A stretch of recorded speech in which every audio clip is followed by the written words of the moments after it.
बिस्मिल्लाहिर्रहमानिर्रहीम, अस्सलाम वालेकुम। आज हम डिस्कस करेंगे सेक्शन 491 CRPC 1898 का, जो कि है power of high court to issue direction of the nature of habeas corpus. यानी कि अगर किसी को इलीगली डिटेन किया गया है किसी पर्सन को, तो जो हाई कोर्ट है वो किस तरह से डायरेक्शन जो है वो इशू करेगी कि उस बंदे को जो है आज़ाद किया जाए या फिर कोर्ट के सामने पेश किया जाए। तो चूँकि ये फंडामेंटल राइट है हर सिटीज़न का कि उसकी लिबर्टी की, उसकी प्रॉपर्टी की और उसकी रिस्पेक्ट की जो है वो प्रोटेक्शन की जाए। ये कॉन्स्टिट्यूशन ऑफ पाकिस्तान ने राइट दिए हैं हर बंदे को। ये फंडामेंटल राइट्स में से एक है कि उसकी जो आज़ादी है उसको तहफ़्फ़ुज़ दिया जाए। ये नहीं कि जिस वक्त दिल चाहा किसी को पकड़ के तो उसको जो है ना लॉकर में डाल दिया या वैसे ही किसी को जो है अपनी कस्टडी में रखा। तो चलिए हम शुरू करते हैं। सबसे पहले आप देंगे एक इंट्रोडक्शन छोटा सा, जैसे मैंने एक 2-4 लाइनों में लिखा हुआ है। The constitution of Pakistan 1973 provides a personal liberty as a fundamental right under article 9। Hiba corpus is a right implied to bring a person before court so that the court may check the illegality of arrest or detention of that person। जो fundamental rights हैं वो section जो article 9 है constitution of Pakistan उसमें बताए गए हैं। और जो हिबा कार्पस की रिट है ये जो है उसमें कॉन्स्टिट्यूशन वो का जो आर्टिकल है 199 उसमें इन डिटेल बताया गया। जैसे हम मेरा जो पिछला लेक्चर था वो रिट्स के बारे में था कि 5 रिट्स कौन कौन सी है। अब स्पेसिफिकली जो लेक्चर है वो हिबा कार्पस पे है कि अगर एक बंदे को पकड़ के इलीगली डिटेन किया गया है तो वो किस तरह से और किन ग्राउंड्स पे वो खुद को जो है वो रिलीज़ करवा सकता है, या फिर किस किस के पास जो है अथॉरिटी है कि वो उसके बिहाफ पे जो है वो जाके हाई कोर्ट में या फिर सेशन कोर्ट में कोई भी रिट फाइल करे। रेलिवेंट प्रोविजन अगर हम देखें सेक्शन 491 CRPC 1898, और अगर हम क्रॉस रेफरेंस की बात करें तो आर्टिकल 109 एंड 199 में जैसे हमने डिटेल में देखा है कि पूरी 5 रिट्स के बारे में बताया गया कि किन किन सिचुएशन में 5 रिट्स जो है वो अप्लाई की जा सकती हैं।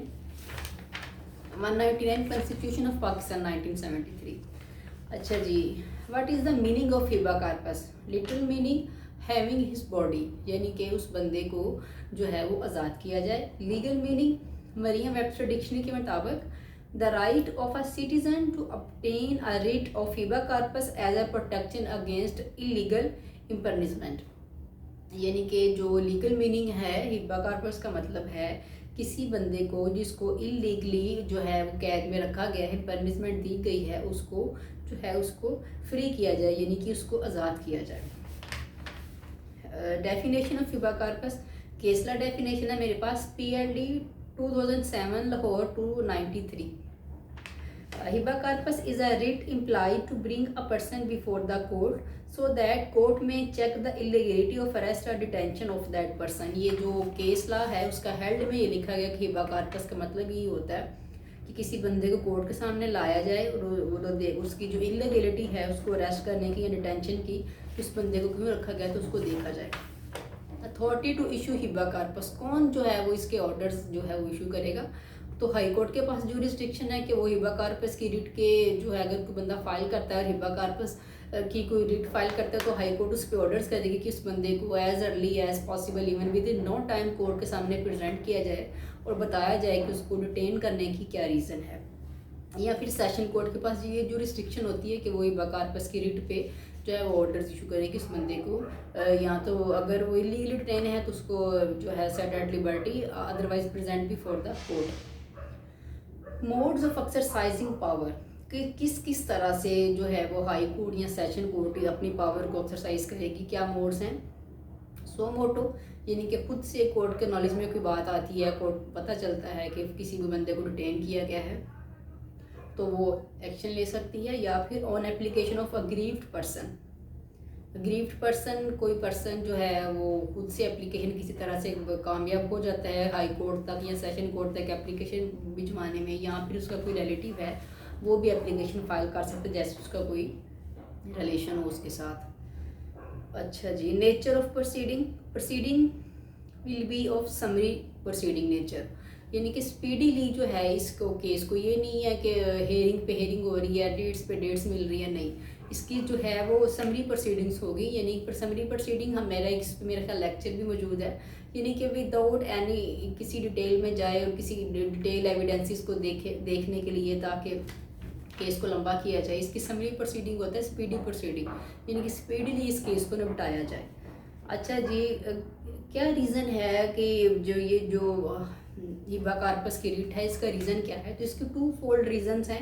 First, to direct production of a person who is illegally detain so that to set him at liberty, या तो उसको आज़ाद किया जाए। और दूसरी रीज़न है जी, to direct production of a person so that he could be dealt in accordance with law. Let's suppose अगर किसी ने किसी को डिटेन किया है, लाइक किसी ने कोई लड़ाई झगड़ा कर लिया है, या किसी ने कोई इस तरह से कोई ऐसा कोई भी एक्ट किया है, कोई जिस पे उसको किसी ने पकड़ के अपने जो है उसको कैद में डाल दिया है या वैसे बंद कर दिया है, तो इसलिए भी जो है उसको कोर्ट के सामने प्रोड्यूस किया जाए ताकि कोर्ट जो है एज पर लॉ उसको प्रोसीड करे और देखे कि उसका जो फॉल्ट है, जो भी उसने कोई एक्ट कमिट किया है, कोई भी उसने कोई ऑफेंस कमिट किया है, तो अकॉर्डिंगली उसकी पनिशमेंट उसको दी जाए। अच्छा जी, directions which can be issued under section 491, कौन कौन सी डायरेक्शन है वो या हाई कोर्ट या सेशन कोर्ट दे सकती हैं? तो इसके नंबर 1 पे है, person be brought before the court, court के सामने किसी पर्सन को लेके आया जाए। Person be set at liberty, prisoner to be examined as witnesses, अगर एक बंदा है वो प्रिजनर है, वो एज कोई विटनेस भी है और कोर्ट उसको या कोई भी हायर अथॉरिटी उसको नहीं निकाल रही, उसको एज ए विटनेस नहीं भिजवा रही, वो किसी और केस में विटनेस है, तो वहाँ पे भी हिबा कार्पस की रीट को फाइल करके उस बंदे को एज ए विटनेस जो है वो किसी भी दूसरी कोर्ट में प्रेजेंट किया जा सकता है। Prisoner be brought before any marshal और any commissioner, transfer of detenue from jail, body of defendant be brought in on. ये 3-4 जो हैं डायरेक्शंस हैं जो कोर्ट इशू कर सकती है, यानी कि कोई भी काम ऐसे करवाने हैं जो कोर्ट वहाँ पे अपनी डायरेक्शन दे सकती है। Exception to habeas corpus proceedings, क्या क्या एक्सेप्शंस हैं जी? Detention in accordance with law, अगर कोई किसी को लॉ के अकॉर्डिंगली किसी को डिटेन किया गया है। Lack of appellate criminal jurisdiction, वहाँ पे ये रिट जो है वो एप्लीकेबल नहीं है। एक तो किसी को अगर अकॉर्डिंगली लॉ किसी को डिटेन किया गया है या फिर उसकी जुरिस्डिक्शन नहीं बन रही उस कोर्ट की, तो वहाँ पे ये रिट एप्लीकेबल नहीं कंसीडर की जा सकी। Who may apply for habeas corpus writ? Person himself, his close relative, या फिर उसका कोई एडवोकेट है। ये 3 बंदों के पास पावर है, अथॉरिटी है कि वो जो है वो हिबा कार्पस की रिट के लिए फाइल कर सकता है। लेकिन था इम्पोर्टेंट टॉपिक मैं आप लोगों को बता दूं, जैसे कि किसी भी क्रिमिनल ऑफेंस में अगर कोई आम जो है कोई कॉमन पर्सन है वो किसी को पकड़ लेता है, लेट्स सपोज अगर किसी ने किसी को मारने की कोशिश की है, कोई इस तरह से लड़ाई झगड़े में हाथापाई की बात आती है या फिर कोई पिस्टल निकाल लेता है और कोई दूसरे लोग बीच में पड़ के उसको पकड़ के किसी कमरे में बंद कर देते हैं कि इस तरह की हरकत ना करे, तो विद इन 24 आवर्स उसने उसको मजिस्ट्रेट के सामने या हायर अथॉरिटी के सामने इसको प्रेजेंट करना है और अपना सारा इस चीज़ को डिक्लेयर करना है। अदरवाइज़ अगर वो ऐसा नहीं करेगा तो उसके अगेंस्ट भी हिबा कार्पस की रिट फाइल की जा सकती है, किस बंदे ने जानबूझ के किसी पर्सन को अपनी हिरासत में रखा हुआ है। तो आज का टॉपिक हमारा यही था। होपफुली आप लोगों को इसकी समझ आ गई होगी। एग्जामिनेशन पॉइंट ऑफ व्यू से काफ़ी इंपॉर्टेंट टॉपिक है और अक्सर पेपर में आ जाता है कि जो हाई कोर्ट के पास जो पावर्स हैं क्या है, किस तरह से वो डायरेक्शन इशू कर सकती है या फिर कौन हिबा कार्पस के लिए अप्लाई कर सकता है। तो इंशाल्लाह नेक्स्ट किसी नए टॉपिक से मिलेंगे, तब तक के लिए अपना बहुत ख्याल रखें। तब तक के लिए खुदा हाफिज़।